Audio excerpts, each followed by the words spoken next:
ជួបគ្នាជាថ្មីម្ដងទៀតជាមួយនឹងភាពបន្តនៃរឿងព្រះអង្គម្ចាស់គ្រប់គ្រងដែនដីដោយវេទមន្តផលិតកម្មនឹងអញ្ចឹងយើងកុំឲ្យវែងឆ្ងាយច្រើនដែលភាពបន្តនៃរឿងនេះគឺបានបង្ហាញពីស្នេហាវ័យក្មេងរវាងអារ៉ុតនិងវ៉ាន់ដែលពីរអ្នកគេកំពុងដើរលេងក្នុងភូមិវ៉ាន់ក៏បានសួរនាងចង់រស់នៅភូមិនេះឬអត់ដោយនាងនឹងមិនបាច់ខ្វល់រឿងរៀបការនោះទេបើចង់នៅគឺនៅចោះតាមបេះដូងអញ្ចឹងអារ៉ុតនឹងក៏ផ្លន់មកថាចង់ការជាមួយវ៉ាន់ហើយភ្លាមនឹងនាងក៏ចង់ឲ្យវ៉ាន់នឹងបំភ្លេចពាក្យមិញចោលផងដែរតែវ៉ាន់នឹងបានឮឲ្យគឺសប្បាយចិត្តណាស់ក្រោយមក Ben និង Ringo នឹងក៏ត្រឡប់មកវិញដែលគេនឹងបានបើកហាងជោគជ័យហើយនឹងបានឲ្យថ្លៃនាគព្រៃនោះមកឲ្យវ៉ាន់ផងដែរដែលលុយនឹងដល់ទៅ130 Platinum ធ្វើឲ្យ Till នឹងរំភើបញ័រខ្លួនសម្រាប់ Panamera វិញនាងកំពុងមានកម្រងចង់បានទឹកដីនៅជាប់ភូមិរបស់វ៉ាន់គិតថាបើនាងបានទឹកដីមែននាងប្រហែលខ្លាចទៅជារាជិនីបាត់ហើយ Ben និង Ringo នឹងក៏បានយកស្នាដែលអាចបាញ់ម្ដងបាន10ព្រួញនឹងមកឲ្យវ៉ាន់ផងដែរដែលធ្វើឲ្យវ៉ាន់នឹងរំភើបជាងបានលុយទៅទៀតចឹងវ៉ាន់នឹងក៏យកស្នានោះមកពិនិត្យមើលយ៉ាងល្អិតល្អន់ហើយក៏បានផលិតវាចេញតាមវេទមន្តរបស់គេតែវាបាញ់មិនចេញនោះទេឃើញចឹងអារ៉ុតគិតថាវ៉ាន់នឹងក៏ធ្វើមានកំហុសដែរវ៉ាន់ក៏ទទួលស្គាល់តែអារ៉ុតនឹងគិតថាវ៉ាន់នឹងមានទេពកោសល្យផ្នែកដើរនិងសិក្សាក៏ពីនាងមិនចេះអ្វីទាំងអស់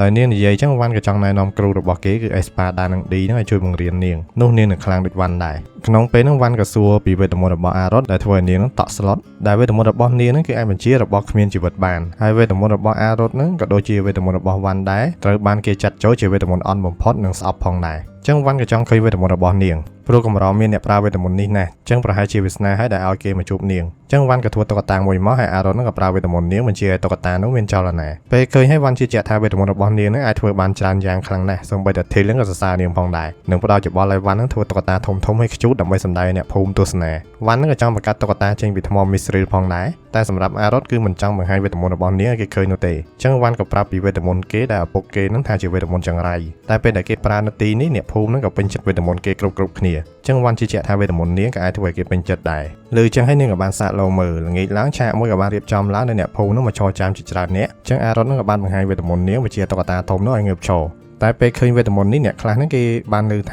អ្នកប្រើវេទមន្តហ្នឹងគឺប្រើដើម្បីសម្លាប់គេចឹងទៅទើបគេចាត់ទុកវេទមន្តនេះជាវេទមន្តខុសច្បាប់ហើយនេះវ៉ាន់ឲ្យនាងធ្វើចឹងដើម្បីឲ្យនាងគេចផុតពីភាពភ័យខ្លាចព្រោះនាងមិនមែនប្រើវេទមន្តនេះដើម្បីធ្វើរឿងអាក្រក់នោះទេចឹងអារ៉ុតនឹងក៏តាំងចិត្តឡើងវិញនៅវិជាតុក្កតានោះរាំដូចមនុស្សមែនតែនដែលធ្វើឲ្យអ្នកគ្រប់គ្នានឹងមើលឡើងផ្លឹកក្រោយពេលរាំចប់សម្លេងហូរនឹងក៏បន្លឺឡើងនិងបានសរសើរវេទមន្តរបស់នាងផងដែរចឹងនាងក៏រំភើបនឹងបានរត់មកអោបវ៉ាន់ស្អែកឡើងក៏មានរទេះដែលមានស្លាកខ្សែរាជវង្សមកភូមិរបស់វ៉ាន់ចឹងវ៉ាន់ក៏ចេញទៅទទួលដែលជាប៉ាណាមេរ៉ានាងក៏បានឃើញថាអារ៉ុតនឹងប្លែកជាងមុនដោយសារវេទមន្តរបស់នាងត្រូវបានគេទទួលស្គាល់ចឹងទៅចឹងស្ដេចដែនដីនឹងក៏បានចេញមកដែលមានពនាមថា Dino Enzora Berinet ជាស្ដេចនៃអាណាចក្រ Scuderia ទាំងមូលដែលគាត់នឹងបានប្រទានងារអ្នកមានអំណាចថ្នាក់ទាបទៅវ៉ាន់និងឲ្យគេខិតខំដើម្បីទឹកដីចឹងគាត់ក៏ចង់សួរវ៉ាន់ខ្លះដែរនៅរំពឹងចម្លើយពិតមិនកុហកតែវ៉ាន់ក៏បានដាក់លក្ខខណ្ឌវិញដែលគេនឹងបង្ហាញគ្រប់យ៉ាងទាំងអស់តែបើស្ដេចមិនជឿអានឹងគេមិនដឹងធ្វើម៉េចទេចឹងវ៉ាន់ក៏នាំស្ដេចឡើងលើប៉មនិងបង្ហាញពីភូមិសេតូដូចជារបងកំផែងនិងអាវុធការពារចឹងទៅឃើញអាវុធរបស់វ៉ាន់ហើយគេគិតថាវាមិនស្រួលប្រើហ្មងទេចឹងវ៉ាន់ក៏បង្ហាញឲ្យមើលដែលបាញ់ម្ដងបាន2គ្រាប់ហើយខ្លាំងទៀត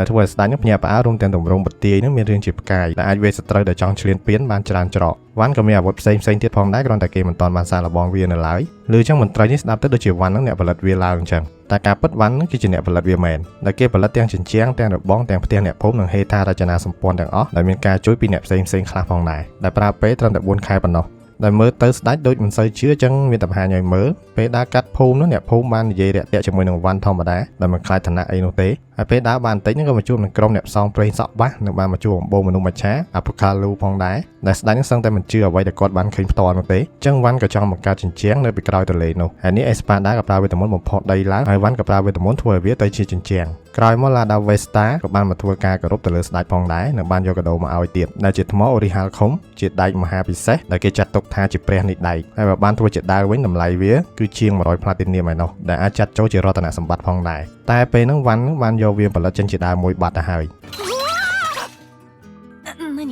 យតែស្ដេចនឹងឃើញអញ្ចឹងក៏ចង់ឲ្យវ៉ាន់នឹងប្រាប់ការពិតទោះត្រូវឲ្យគាត់បងប្រម៉ែក៏គាត់បងដែរចឹងវ៉ាន់ក៏សុំការធានាដែលអាចឲ្យគេនៅភូមិនេះបាននៅមិនបង្ខំឲ្យគេចាក់ចេញឡើយទោះបីជាស្ដេចហៅទៅទីក្រុងក៏វ៉ាន់មិនទៅដែរព្រោះក្នុងនាមជាម្ចាស់ភូមិនេះគេត្រូវនៅការពារជានិច្ចចឹងស្ដេចនឹងក៏យល់ព្រមតែបើសិនជាស្ដេចត្រូវការជំនួយពីវ៉ាន់ត្រូវតែជួយគាត់ភ្លាមចឹងការរស់នៅបែបសម័យរបស់វ៉ាន់នេះគឺជោគជ័យបដាហើយដែលស្ដេចមិនអាចចោលរាជធានីយូរបានចឹងដល់ពេលដែលគាត់ត្រូវទៅវិញព្រាមនឹងសត្វនាគមួយក៏បានហោះសម្ដៅមកកាន់ភូមិរបស់វ៉ាន់ដែលនាគនោះត្រូវបានបញ្ជាដោយអ្នកប្រើវេទមន្តដែលជិះពីលើវាហ្នឹងតែជាទូទៅនាគប្រភេទនេះតែងតែវាប្រហារជាក្រុមចឹងប្រកាសជាមានអ្នកមានបំណងអាក្រក់នៅក្បែរនេះដែលស្ដេចគិតថាគឺជាអាណាចក្រ Yeleneta ចឹងប្រហែលជាអាចមានតបអមជាមួយនាគនេះផងដែរហើយការទូទាយនោះពិតជាត្រឹមត្រូវតែបត្រាទី8នៃនគរ Yeleneta ឈ្មោះ Unimog នោះបានដឹកនាំតបមកវាយប្រហារភូមិដាច់ស្រយាល Seto ដែលអាណាចក្រនោះបានវាយប្រហារអាណាចក្រ Scuderia នឹងយូរណាស់មកហើយចឹងគឺដល់ពេលដែលត្រូវវាយផ្ដាច់ដោយគេនឹងវាយភូមិដាច់ស្រយាលនេះមុនគេព្រោះវាស្រួលវាយតែពេលមកដល់ឃើញថាភូមិនេះបានក្លាយទៅជាបន្ទាយដ៏រឹងមាំតែ Unimog មិនជឿនោះទេព្រោះវាមិនដែលអាណាសាងសង់បន្ទាយអីលឿនម្លេះនេះគ្រាន់តែជាការធ្វើឲ្យល្អមើលនោះទេចឹងគេក៏បញ្ជាតបផ្សែងឈើទៅបំបុកទ្វារតែវាគ្មានរង្គើសូម្បីតែបន្តិចចឹងវ៉ាន់ក៏បានឈរពីលើនិងបាននិយាយរាក់ទាក់ជាមួយពុតហ្នឹងហើយសួរថាមកពីអាណាចក្រ Yeleneta មែនបុត្រាតណើបនោះក៏ឆ្ងល់គេអត់មាននិយាយថាមកពីណាផងមិនបានវ៉ាន់ដឹងចឹងវ៉ាន់ក៏ដឹងថាការទូទាយរបស់គេនឹងត្រឹមត្រូវហើយនេះ Unimog ក៏បញ្ជានាគនៅលើនោះឲ្យវាប្រហារភូមិរបស់វ៉ាន់ចឹងប៉ាណាមេរ៉ាក៏បានបញ្ជាឲ្យបាញ់ព្រួញទៅលើមេឃហើយក៏បានធ្លាក់ Shuriken ជាច្រើនចំនាគហ្នឹងហើយក៏ធ្លាក់មកលើដី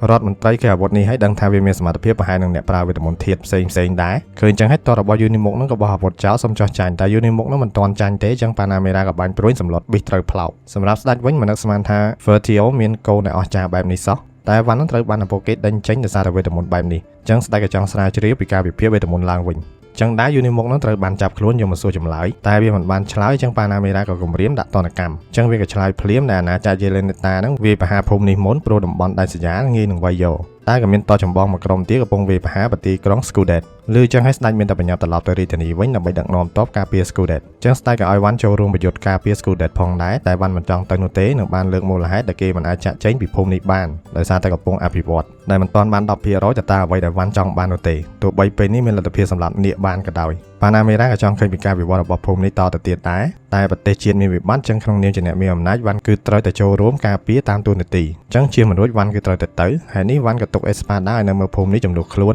នហើយឌីនិងសេនាផ្សេងហ្នឹងត្រូវមកតាមវ៉ាន់ធីនិងខាំឈិនក៏តាំងចិត្តត្រូវទៅជាមួយវ៉ាន់ពេលនោះអ្នកផ្សងព្រេងក្រុមអូថូក៏ចង់ទៅដែរដើម្បីការពារវ៉ាន់បើជាទូទៅរឿងសង្គ្រាមអីហ្នឹងគេមិនខ្វល់នោះទេតែដើម្បីវ៉ាន់គេសុខចិត្តទៅចឹងវ៉ាន់ក៏ហៅអ្នកផ្សងព្រេងផ្សេងទៀតទៅជាមួយផងដែរថែមទាំងឲ្យប្រាក់ថែមទៀតសម្រាប់គូសាឡាហ្នឹងគឺត្រូវទៅដាច់ខាតដោយសារវ៉ាន់ហ្នឹងត្រូវការអ្នកស៊ើបការនាំមុខហើយបើគេមិនទៅទេកម្មវិធីសាច់អាំងហ្នឹងគេមិនបាច់ចូលរួមទេ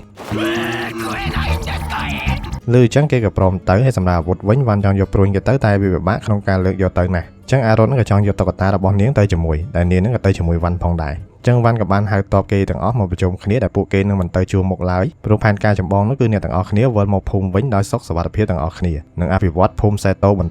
ហើយអាំងសាច់ហូបជុំគ្នាផងដែរកន្លែងមកមើលឪពុករបស់វ៉ាន់វិញក៏ប្រម៉ែប្រមូលតបទៅជួយការពារ Skudet ដែរតែ Skudet ហ្នឹងនៅជិតភូមិរបស់វ៉ាន់ហើយនេះចំណិតរបស់គាត់ហ្នឹងចង់តាក់ទងវ៉ាន់តែចាល់ផាហ្នឹងគិតថាវ៉ាន់ហ្នឹងគ្មានតបស្អីវាយជួយបាននោះទេមិនស្រួលរកអីស៊ីមិនបានផងហើយពីចចាមអារាមរឿងភូមិវ៉ាន់សម្រាប់នាគអីហ្នឹងក៏គាត់មិនជឿនោះដែរអញ្ចឹងគាត់ក៏នាំតបចេញទៅ Skudet តែកំផែង Skudet ហ្នឹងត្រូវបានវាយធ្លាយទៅហើយពេលតែគាត់រៀនដកថយអ្នកប្រើវេទមន្តនៅលើនាគនោះក៏បានទម្លាក់គ្រាប់បែកនៅលើតរបស់ចាល់ផាដែលធ្វើឲ្យតរបស់គាត់ស្លាប់អស់ហើយនាគហ្នឹងក៏បានហោះមកសម្លាប់ចាល់ផាតែវាក៏បានហោះចេញទៅវិញព្រោះថានៅទ្វារខាងលិចនោះមានតុក្កតាមួយបានហោះសម្លាប់នាគនោះចោលម្ដងមួយដែលជាវេទមន្តរបស់អារ៉ុតហើយដល់ទ្វារម្ខាងនោះត្រូវបានវាយធ្លាយចឹងវ៉ាន់មានតែបិឆោតសត្រូវឲ្យមករកគេដើម្បីឲ្យតប Skudet ហ្នឹងបានដកថយចឹងពួកគេក៏តាក់មួយតប Yeleneta ដែលខាំឈីននឹងប្រាស្នានុបាញ់ទៅហើយអ្នកផ្សងព្រេងនឹងក៏ជួយវាយផងដែរពេលហ្នឹងនាគមួយក៏ហោះមករកវ៉ាន់តែអារ៉ុននឹងបញ្ជាតុក្កតាសម្រាប់វាចោលបានមុនដល់គិតថាតប Skudet នឹងដកថយបានហើយចឹងវ៉ាន់នឹងក៏ហៅគ្នារបស់ខ្លួនដកថយដែរទោះបីជាគេមានព្រៀបមែនតែសុវត្ថិភាពជាចម្បងព្រោះថាគ្មាននរណាចង់ងាប់នោះទេចឹងគេក៏ដកថយទាំងអស់គ្នាក្នុងពេលហ្នឹងចាល់ផាក៏ទៅរៀបតបឡើងវិញដើម្បីវាដណ្ដើម Skudet ត្រឡប់មកវិ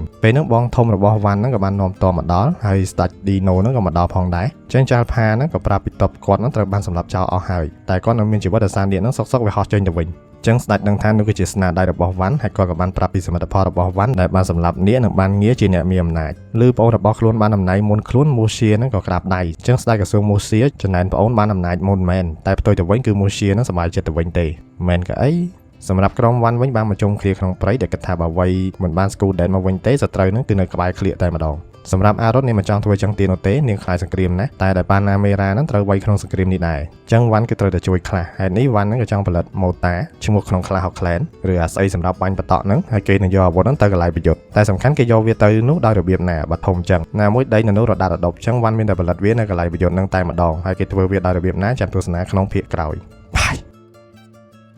Please, sir, I want some more.